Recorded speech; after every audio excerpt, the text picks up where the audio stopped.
5 jours après la disparition du Titan et de ses 5 passagers, les réserves d'oxygène pourraient s'épuiser rapidement, puisque l'hypothétique autonomie de respirables en plongée était de 96 heures. Ces 24 heures à venir sont très décisives, mais qu'il y a encore une possibilité de les trouver.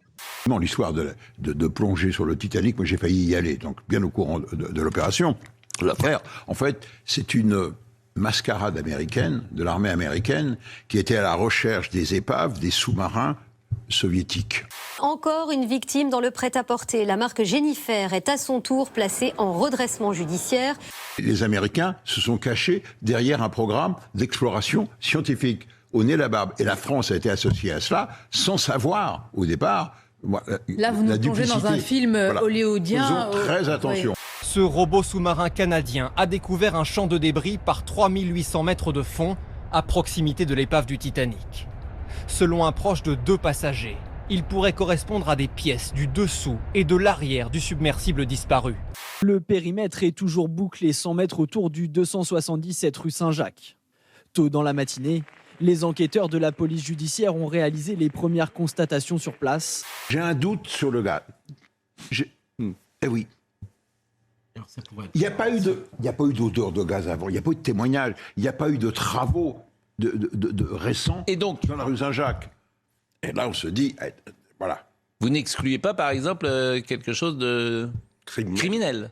Explosion en plein Paris, des images qui en rappellent d'autres, et notamment celle d'il y a 4 ans, rue de Trévise. 4 morts à l'époque, dont 2 pompiers et 66 blessés. C'est bien le gaz qui était alors en cause, avec une canalisation défectueuse sous le trottoir devant l'immeuble. Cet immeuble abritait la Paris American Academy, une école privée de design.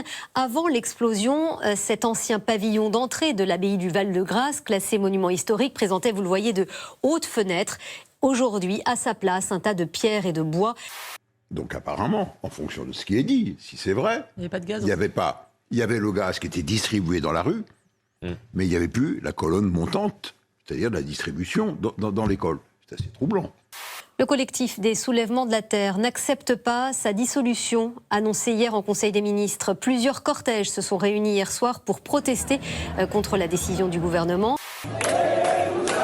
Il est environ 20h30 dans le quartier de la Colombette à Toulouse, lorsque le maire de la ville et 4 de ses élus se font agresser par un groupe d'ultra-gauche. Darmanin est très fort là-dessus, pour dire le danger c'est ça. Donc moi je suis contre la violence de toute manière. Ce qui s'est passé à Toulouse, j'ai pas suivi, ça a eu lieu cette nuit, c'est inacceptable et il va de soi que personne ne doit être pris à partie. Ils ont pris des poubelles qui étaient à proximité, ils les ont ouvertes et ils nous ont balancé des projectiles, des ordures ménagères et aussi des bouteilles. L'espace médiatique ne parlera pas aujourd'hui de ce qui pourrait pourtant être à la une de tous les journaux.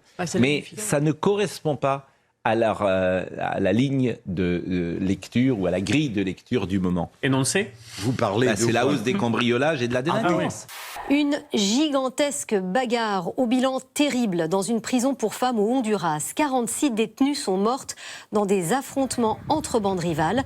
Ce qu'on peut voir, c'est que ces répressions se développent partout dans le monde et on punit ceux qui tirent la sonnette d'alarme au lieu de punir ceux qui créent et qui alimentent le feu sur la planète.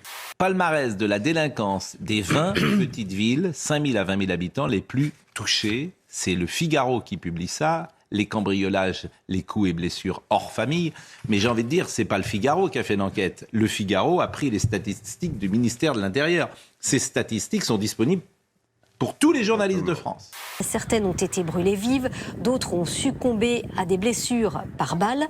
Des centaines de proches des détenus se trouvent à proximité de la prison pour avoir des informations, vous le voyez. La présidente du pays réclame des comptes, elle a limogé son ministre de la Sécurité.